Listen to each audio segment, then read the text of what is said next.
지난 시간에 우리가 살폈던 내용이 어떤 내용들이었는지 한번 기억나시는지 모르겠어요. 아브라함의 첫 번째 아들이었던 이스마엘을 낳은 다음에 13년 정도 만에 하나님께서 또다시 아브라함에게 나타나셔서 아브라함에게 해주셨던 언약을 조금 더 구체적으로 확증하시면서 이때는 이 두 사람의 이름을 바꾸어 주시죠. 아브람을 아브라함으로, 사레를 사라로 이름을 바꾸어 주시게 됩니다. 그러면서 할례를 행하라 하는 그런 명령이 덧붙여지게 됐습니다.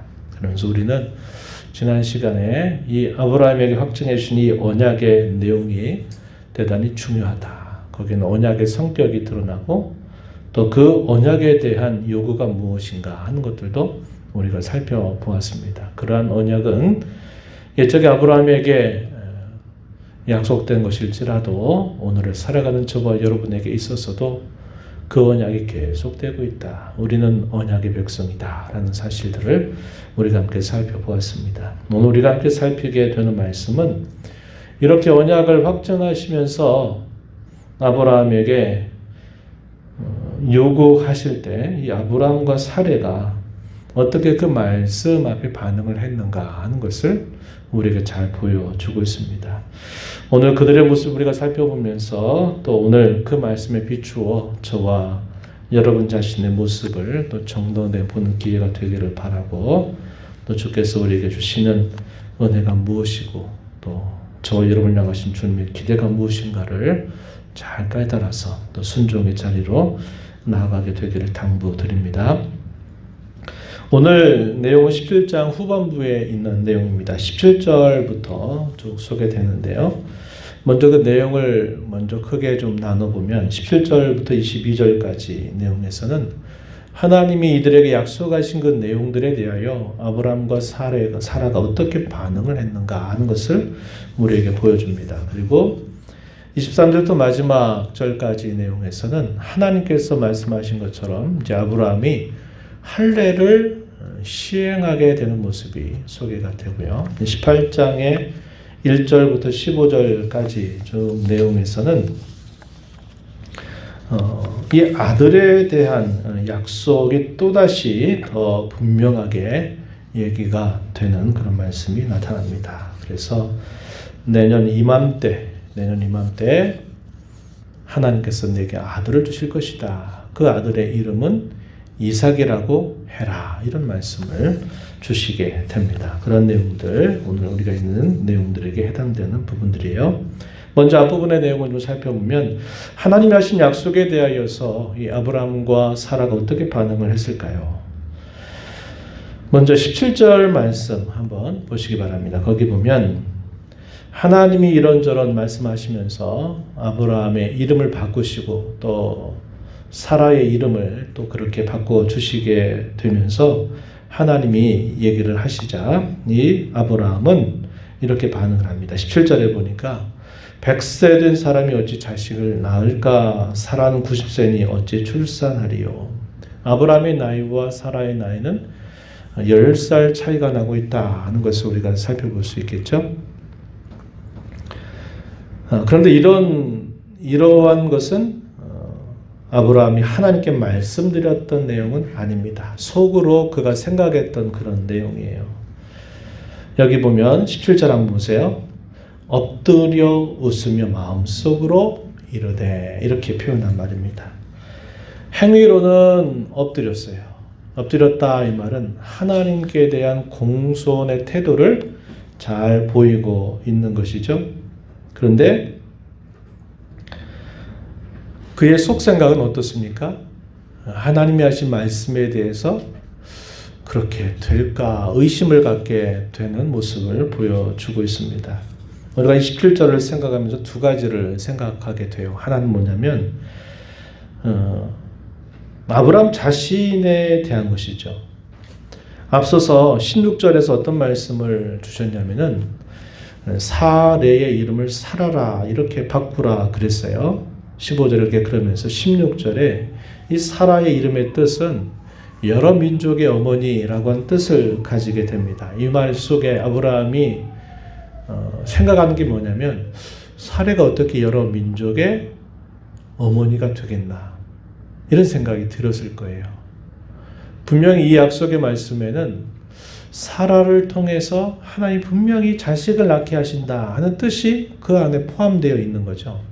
그런데 자기 자신을 돌아보고 사라를 돌아봐도 자식을 가질 수 없는 불가능한 상태에 있는데 이게 무슨 말씀인가 이런 생각이 들었던 겁니다. 그래서 겉으로는 공손의 태도를 보이는데 속으로는 불손한 태도를 나타내는 거예요.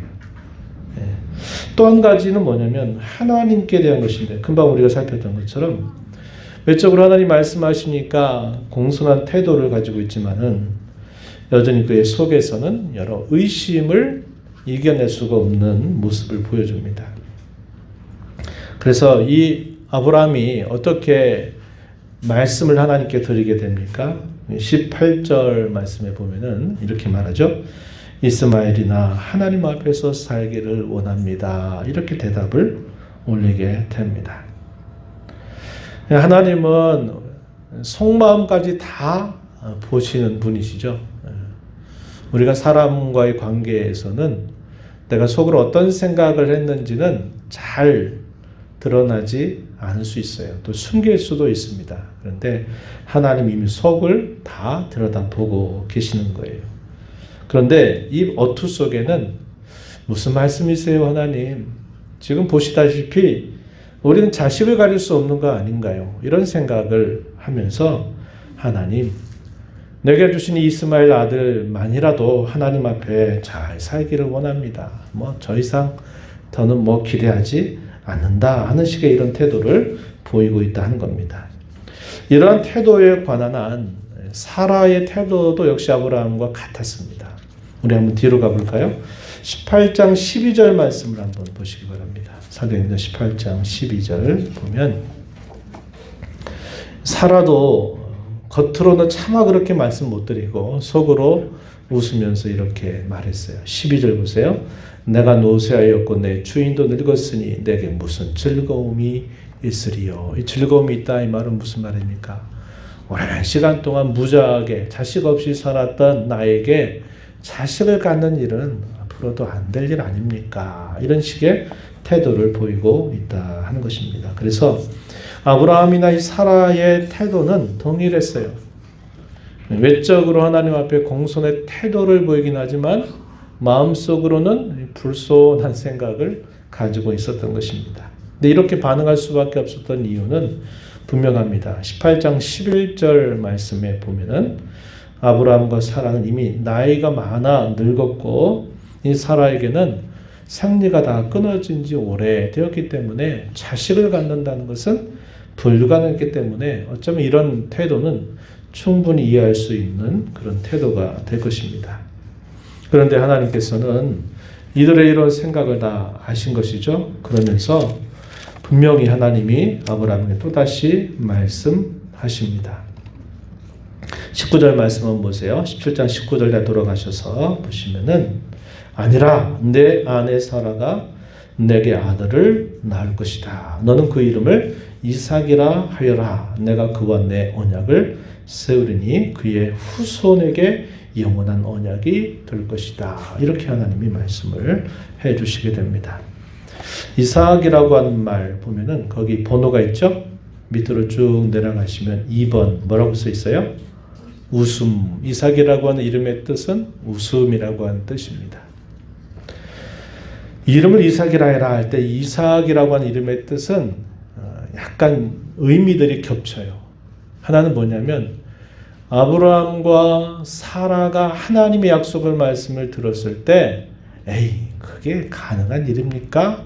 속으로 웃듯이 이러한 태도에는 하나님 말씀에 대해서 믿지 못하는 그런 태도가 섞여 있는 그런 겁니다. 그런데 결과적으로 하나님은 어떻게 하시느냐? 이 이삭의 출생이 아브라함 가족에 있어서 큰 기쁨이 되도록 하나님이 역사를 하셔요. 그래서 진정으로 웃게 만들도록 하나님이 이들을 인도해 가시는 것을 우리가 볼 수 있다 하는 것입니다. 21절 말씀에서도 또다시 비슷한 표현이 반복이 됩니다. 17장 21절에도 보면 내 언약은 내가 내년 이 시기에 사라가 내게 낳을 이삭과 세울 것이다. 이렇게 말씀을 분명하게 하시게 됩니다. 하나님은 이 아브라함의 이 마음을 아시면서도 이 아브라함의 그런 불손한 마음의 태도에 대해서 책망하시기보다는 오히려 그에게 더 구체적으로 말씀을 하시면서 하나님의 자비로우신 성품을 이 아브라함에게 잘 보여주고 있다고 하는 것이죠. 그러면서도 이스마엘이나 잘 되기를 원한다라고 말했던 그 아브라함의 말을 들으신 하나님은 이 이스마엘에 대해서도 또다시 약속의 말씀을 덧붙여 주시게 됩니다. 그 내용이 20절 말씀 한번 보시죠. 20절 보면 이스마엘에 대하여는 내가 내 말을 들었나니 내가 그에게 복을 주어 그를 매우 크게 생육하고 번성하게 할 것이다. 그가 12두령을 낳으리니 내가 그를 큰 나라가 되게 할 것이다. 이렇게 말씀합니다. 이것은 우리가 앞에서 읽을 때 하갈이 임신 중에 있을 때 그 아이, 그 임신 중에 있을 때 사라에게 결국은 쫓겨남을 당하게 되었을 때 그때 하나님께서 덧붙여 주셨던 말씀이기도 하다 하는 것입니다. 그러한 말씀처럼 하나님은 또다시 여기에서 이 아브라함에게 이스마엘 또한 이렇게 되리라 하시는 그 약속의 말씀을 다시 한번 확증시켜 주세요. 이런 말씀을 들었던 아브라함이 이제는 마침내 하나님께서 말씀하신 것처럼 할례를 시행하게 됩니다. 23절 앞부분에 보면 하나님이 자기에게 말씀하신 대로 순종하는 아브라함의 모습이 소개가 되죠. 그때의 아브라함의 나이는 99살이었고 그의 첫째 아들이었던 이스마엘의 나이는 13살이었다. 이렇게 소개를 해줍니다. 그러면서 할례를 시행한 그런 모습이 소개가 되고요. 그리고 난 다음에 긴 시간이 지나지 않았을 것입니다. 길지 않은 시간이 지나지 않아서 어느 날 아브라함이 있는 곳으로 세 사람이 아브라함을 방문하게 됩니다. 이 세 사람을 만나게 됐을 때 아브라함은 그들이 누구인가 정체를 처음에는 알지 못하게 돼요. 그런데 나중에 가서 보니까 이 세 사람 중에 한 사람은 여호와의 사자. 이것을 전통적으로는 구약의 그리스도의 현현이다. 이렇게 보는 표현이고요. 두 천사가 있습니다. 그래서 세 사람이 왔는데 처음엔 몰라봐요. 그냥 외지에서 찾아온 사람인 줄 알고 대하는데 나중에 대하면서 이렇게 보다 보니까 다른 사람들이에요. 그 정체가 보통 일반 사람이 아니라는 것을 그가 알게 됩니다. 그래서 이 세 사람은 여호와의 사자와 두 천사들이다 하는 것을 우리가 알게 돼요. 19장 1절 한번 가보시면 이렇게 표현했어요. 19장 1절에 보면 저녁 때 그 두 천사가 소돔에 이르니 여기 그 두 천사 세 사람 중에 두 사람은 천사 둘이다 이렇게 얘기하고 한 사람은 여호와의 사자라는 것을 이렇게 구별해서 설명해 주고 있습니다. 그것은 처음에는 알지 못했다는 거예요. 그냥 외지에서 찾아온 손님인 줄 알았는데 아브라함이 어떻게 하냐면 자신을 찾아온 줄 알고 힘을 다해서 대접하는 그런 모습을 우리가 확인할 수 있습니다. 먼저 1절 말씀을 한번 가서 보시죠. 18장 1절 가서 보시면은 여호와께서 마므레 상수리 나무들이 있는 곳에서 아브라함에게 나타나시니라. 여호와의 사자로 나타난 그가 바로 여호와 하나님이 마치 아브라함에게 나타난 것과 똑같다. 근데 아브라함은 그것을 알아차리지를 못했어요. 아브라함은 어떻게 했습니까? 2절에 보니까 눈을 들어보니까 사람 셋이 맞은편에 서 있는 것을 그가 보게 된 겁니다. 그래서 그들을 보자마자 아브라함이 어떤 행동을 했을까요? 쭉 이어지는 말씀에 보니까 장막문에서 달려나가 영접하여 몸을 땅에 굽혀서 말합니다. 3절 내 주여. 여기서 주라는 말은 상대를 높이는 표현이에요. 주님이란 말이 아닙니다. 내 주여 내가 주께 은혜를 입었사오면 원하건대 중을 떠나 지나가지 마시옵고 물을 조금 가져오게 하사 당신들의 발을 씻으시고 나무 아래에서 쉬소서. 이렇게 말하죠. 5절 떡을 조금 가져올 테니 당신들의 마음을 상쾌하게 하신 후에 지나가소서. 당신들의 종에게 오셨음입니다. 이렇게 말한 겁니다. 그들을 향해서 아브라함이 대접하는 그 모습은 아주 소중한 사람이 찾아온 듯이 그들에게 말을 하고 그들을 대접하는 모습을 잘 보여주고 있다 한 겁니다. 이 말을 듣고서 이 세 사람이 뭐라고 답변했나요? 5절 끝에 보니까 내 말대로 그렇게 하라 이렇게 말을 해주게 됩니다. 그러자마자 아브라함은 이제 급하게 대접하는 일을 실행하는데요. 6절 이하에 보게 되면 그 내용들이 잘 소개가 됩니다. 한번 6절 눈으로 한번 보세요. 아브라함이 급히 장막으로 가서 사라에게 이르되 섞이 고운 가루 세 스아를 가져다가 반죽하여 떡을 만들어라. 또 가축대가 있는 곳으로 달려가서 기름주고 좋은 송아지를 잡아가지고 요리 잘한 하인에게 주면서 요리를 맛있게 하라. 이렇게 또 명령을 내리게 됩니다. 그리고 아브라함은 이제 엉긴 젖과 우유 그리고 하인이 요리했던 그 음식을 가져다가 그 세 사람 앞에 차려놓고 어떻게 하느냐. 8절 하반절에 보니까요. 나무 아래에 모셔서서 그들이 먹었다 표현되죠. 그때 날씨가 굉장히 더웠어요. 더운 날씨에 나무 아래에다가 그들을 대접하는 상을 차리고 아브라함은 어떻게 했냐면 그 곁에서 모셔 서고 있다는 겁니다. 마치 높은 상전을 섬기는 종이 그 주인의 곁에서 혹시 뭐가 필요한가, 혹시 무슨 명령을 내리면 그 명령이라도 그대로 따르려고 대기하고 있는 그런 모습을 우리에게 상상하게 해주는 거죠. 그만큼 아브라함은 외지에서 찾아온 이 사람들을 아주 극진히 대접하는 그런 태도를 잘 보여주고 있습니다. 히브리서 13장 말씀에 가서 보면 이런 말씀이 있어요. 어떤 말씀이냐면 부리 중에 천사를 대접한 사람이 있다. 이렇게 예를 듭니다. 그러면서 형제 사랑하는 것을 계속해라. 그리고 손님을 대접하는 일들을 힘써라. 이렇게 성도들에게 당부를 하게 됩니다. 그러면서 옛적에 우리 믿음의 선배 중에 자기도 알지 못하는 중에 천사를 대접한 일이 있었다 얘기해요. 이 이야기가 누구 이야기냐면 이 아브라함의 오늘 이 이야기입니다. 창세기 18장 앞에 나오고 있는 이 이야기를 하나의 본으로 소개하면서 여러분들도 형제를 사랑하고 또 손님 대접하는 일들을 귀하게 여기고 그걸 잘 해라. 이렇게 요구하는 말씀이 23장 초두에 나오게 돼요. 이것은 성도들이 본받아야 될 좋은 신앙의 모습으로 신약 성경은 우리에게 소개를 해주고 있다 하는 겁니다. 여러분이 잘 아는 마태복음 25장에 보게 되면 이런 이야기가 있어요.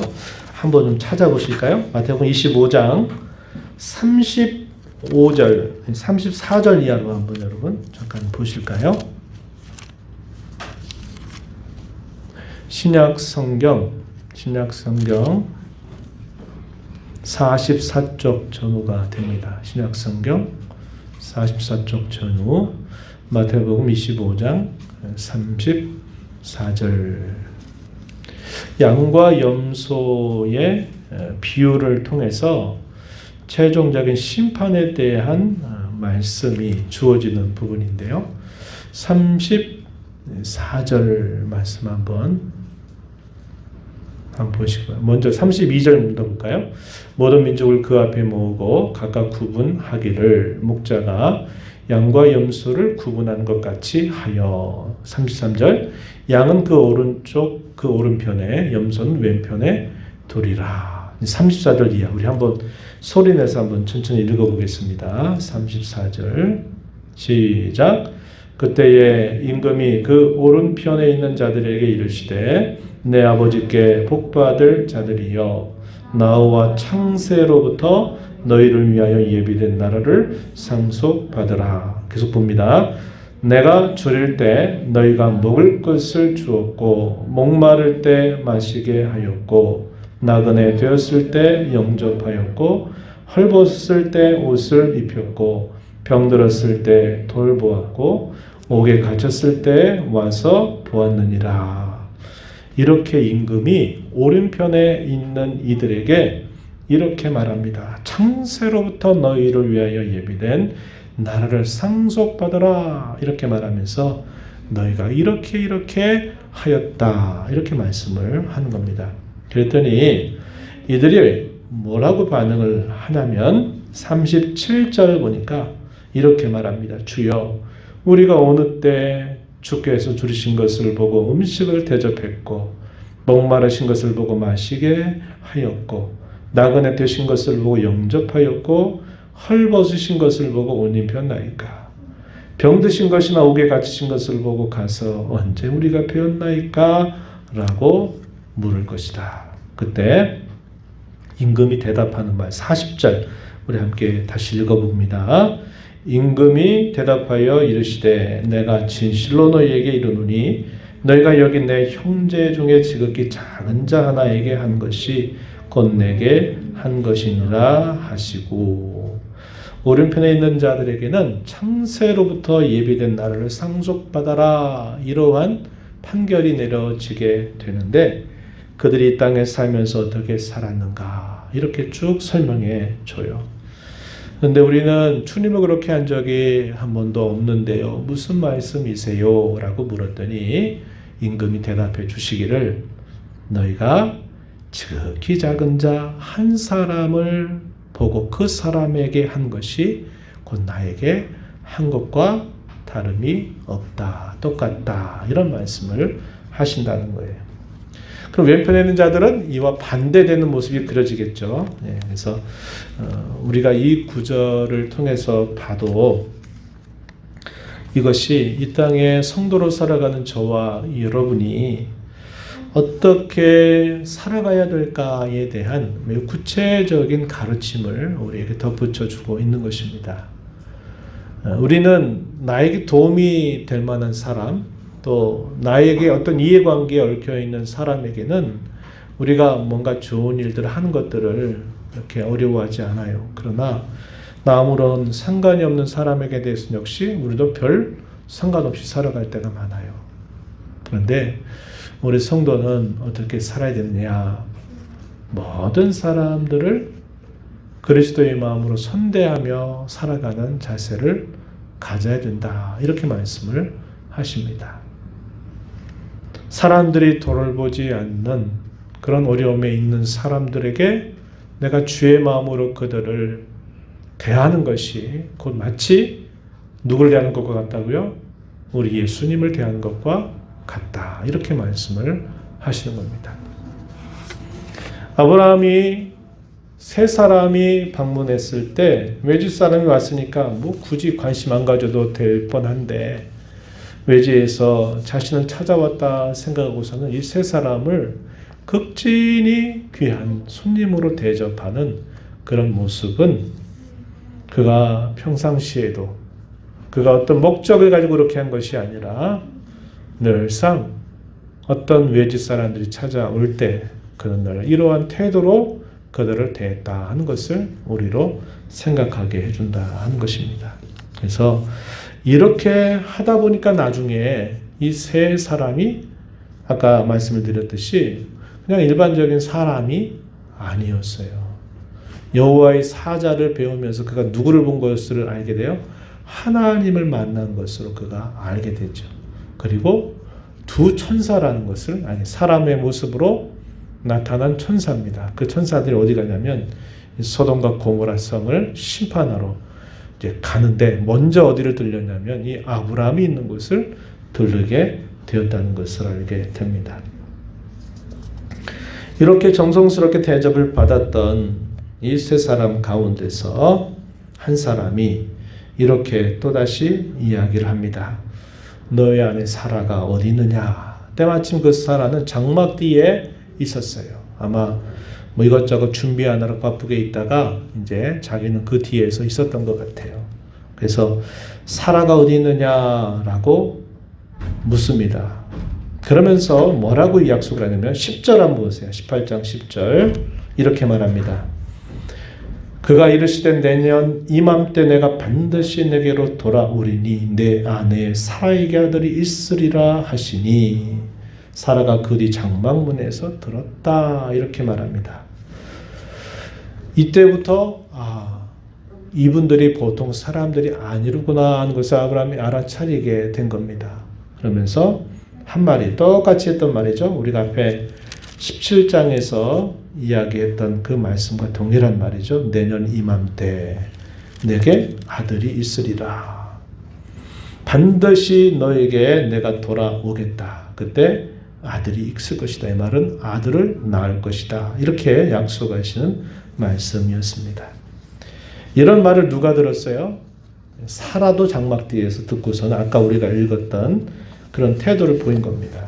속으로 웃으면서 내가 나이 먹고 내 주인도 늙었고 나는 더 이상 자녀를 볼 즐거움이 없는 사람인데 무슨 말인가, 이런 식의 이야기를 한 겁니다.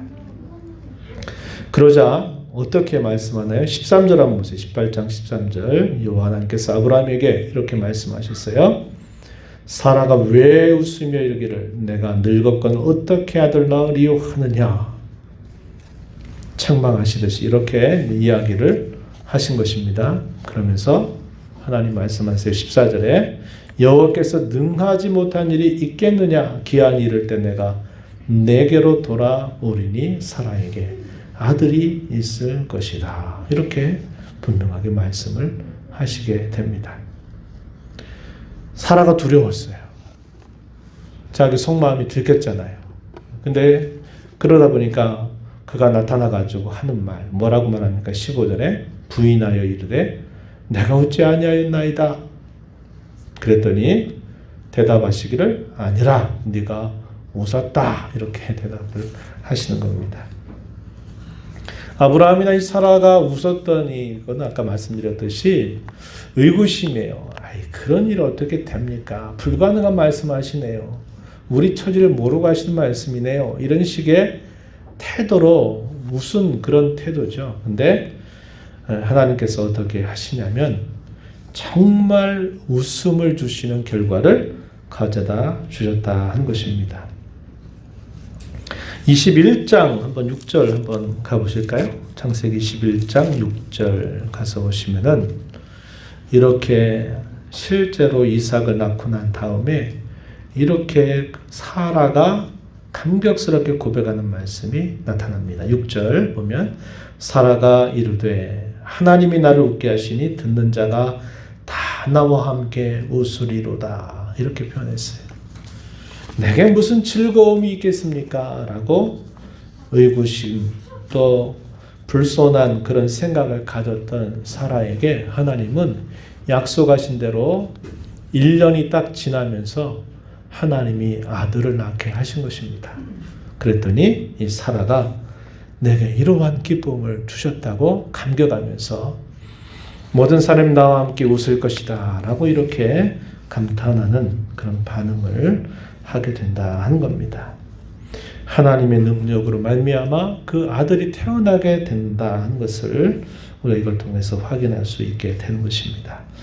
오늘 우리가 살펴본 이야기는 많은 이야기들은 아니에요. 그죠? 하나님이 하신 약속에 대하여 아브라함과 사라가 어떻게 반응했는가. 그럼에도 불구하고 하나님이 이들에게 어떤 약속을 덧붙여 주시는가 하는 것을 우리가 오늘 살펴보았습니다. 또 하나 특기할 만한 사실은 아브라함이 외지 사람들에 대하여 아주 정성스럽게 극진하게 대접하는 그 모습을 오늘 우리가 이 본문 속에서 읽는다는 겁니다. 이걸 통해서 우리가 좀 생각해 보고자 하는 교훈이 몇 가지 있어요. 첫 번째는 이것입니다. 하나님의 말씀에 대한 반응. 나는 과연 어디까지 하고 있는가? 이걸 한번 생각해 보자는 거예요.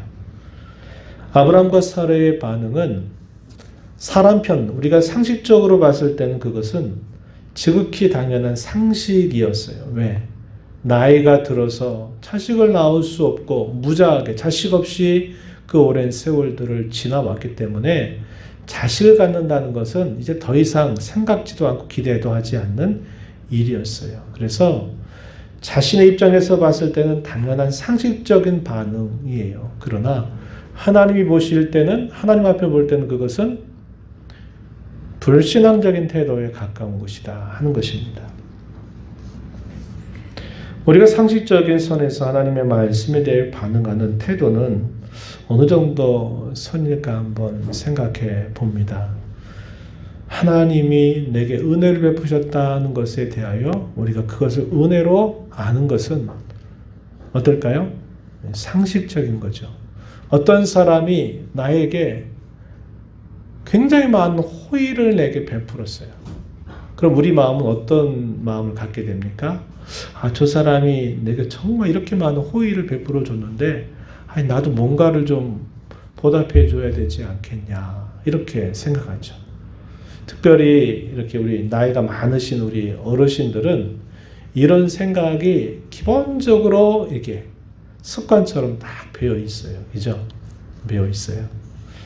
요즘에 젊은 세대들을 볼 때는 조금 이게 좀 이상하다 이런 생각이 들지도 모를 만큼 그래도 나이가 있으신 세대들은 사람 관계에 있어서 사람의 기본적인 도리라고 하는 것에 대해서는 굉장히 바른 생각을 가지고 계세요. 우리가 하나님의 은혜에 대해서 상식적인 우리의 반응은 어떤 걸까요? 감사죠.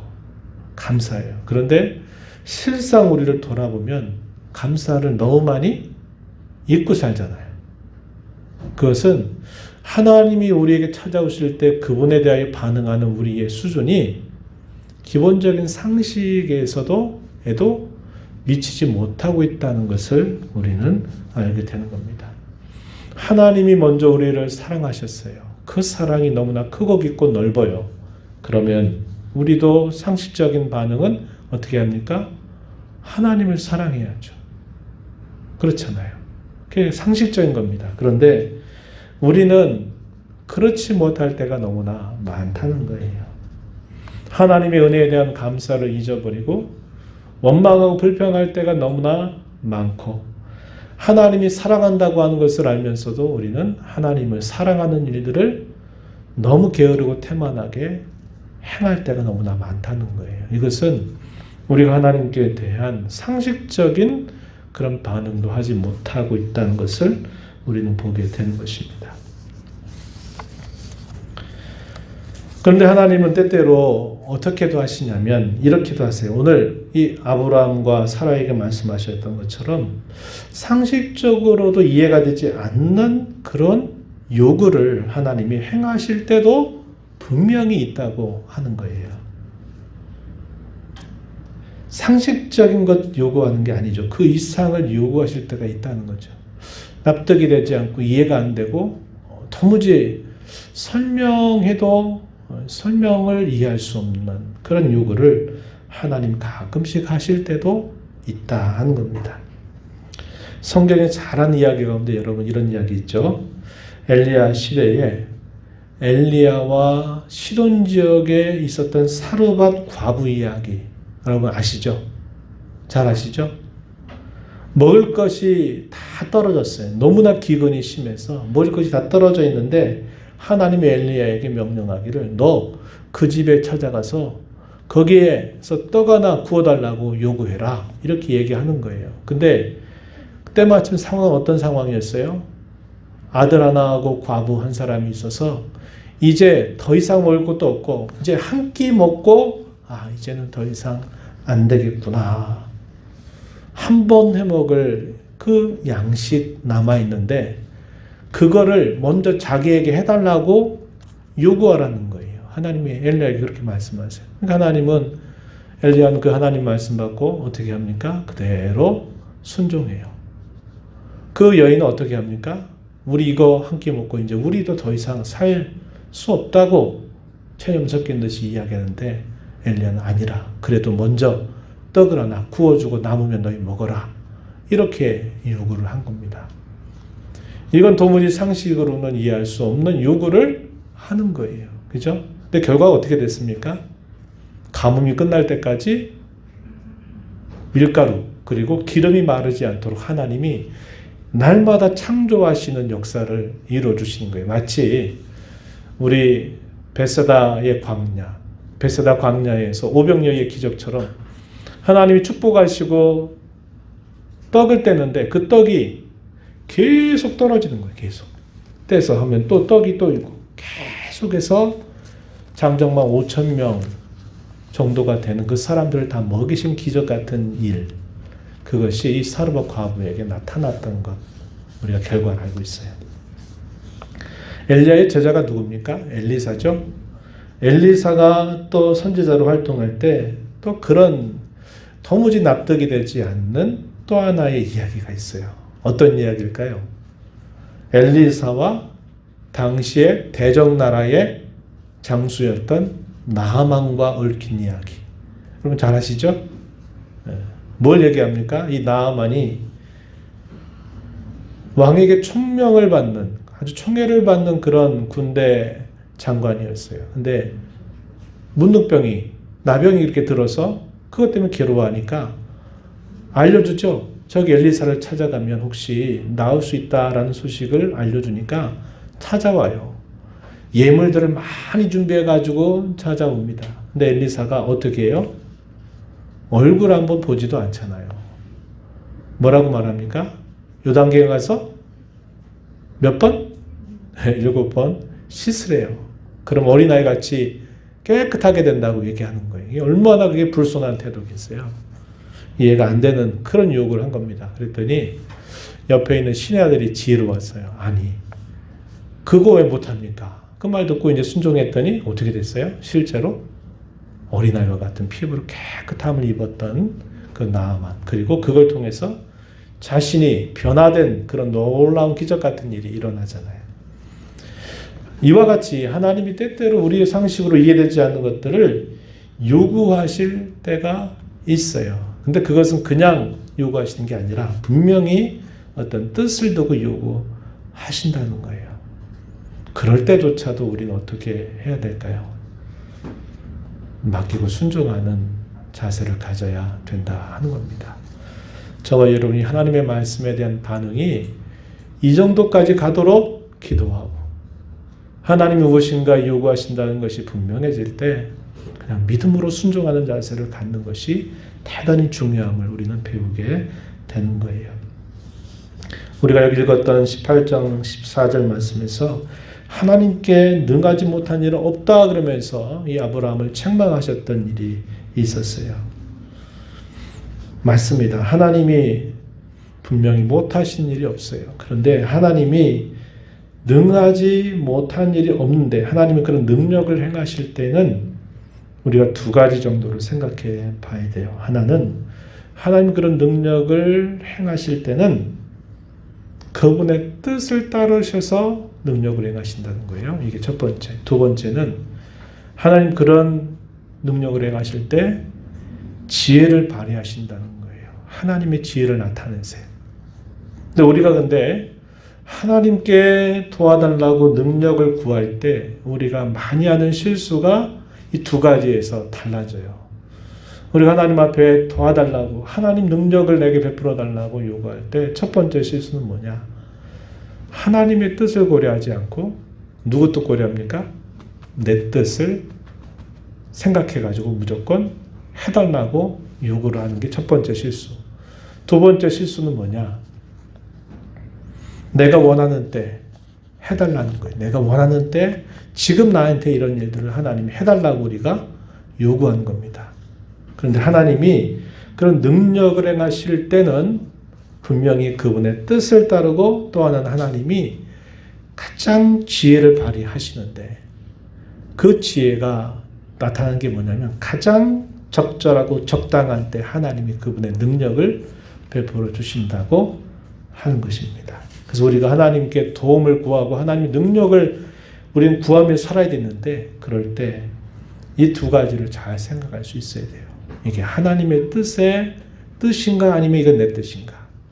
그리고 그 가장 적절한 때를 하나님이 정하셔서 가장 지혜를 발휘하셔서 그런 일을 행하시는데 나는 무조건 지금 그렇게 해달라고 내가 하나님 앞에 요구하고 있는 것은 아닌가. 이런 것들을 우리는 생각할 수 있어야 된다 하는 겁니다.